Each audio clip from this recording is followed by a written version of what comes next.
outside of the studio now via Google Hangout to, I believe, beautiful Seattle, Washington area, Bainbridge Island, Washington, with Bill Cleveland with the Center for the Study of Art and Community. And this is not just a theoretical conversation, but there's real data behind this. And Bill is the guy who works on this nationwide. Bill, welcome to the show. Thanks for being here. Thank you. Happy to be here. Okay, I want to ask you, where do artists live, if you will? Does that make any sense? And how do communities with a higher concentration of artists, do they differ in any way? Actually, one of the interesting things is having recently completed a research project for the Regional Arts Commission there, is that St. Louis actually is a hotspot for artists not only to locate, but there are areas of St. Louis that are more likely to have artists in them than other. University City obviously might be one. Another is the Cherokee Street area. Another is basically the southern part of the city proper.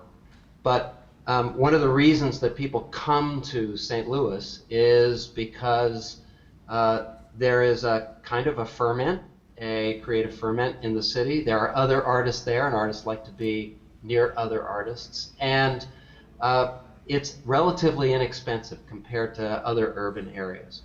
Okay, so maybe not necessarily in dollars and cents, unless that's where the data takes us, but what does your research show you is the value of them being in our community, being a part of our community?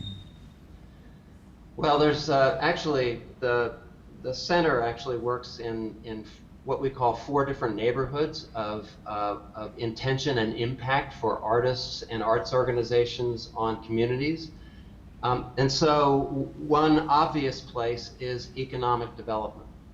And data from all over the country shows that there's a synergy for the high concentration of artists and arts organizations in neighborhoods that does 3 things. It reduces poverty, it increases civic participation, and it reduces the transiency of neighborhoods. The other 3 areas are healing and nurturing, education, and inspiration and motivation. Okay, so a question from the previous table. When you're doing this research, how are you defining art?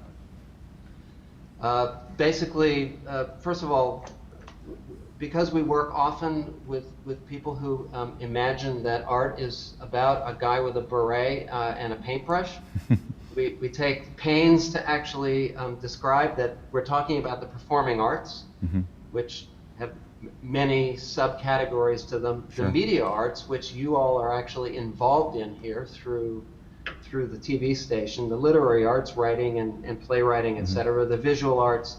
And then there's a vast growing area in which artists are actually working with each other across discipline and also across community sector, which is often called arts-based community development or community arts.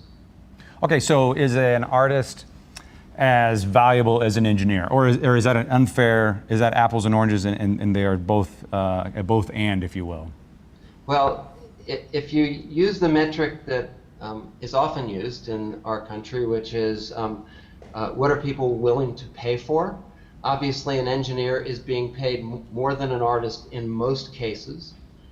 If you actually look at the economic impact of artists and arts organizations on cities or on any jurisdiction, including rural areas, you're going to find an incredible multiplier effect of the work of artists with each other, across sectors, and ultimately, if you look at arts poor areas, you're going to find often areas that also have high levels of poverty.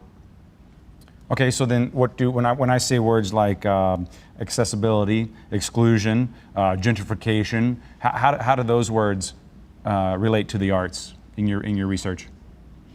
Well, actually, there are patterns that have happened in communities all over the country where communities that were distressed attracted artists.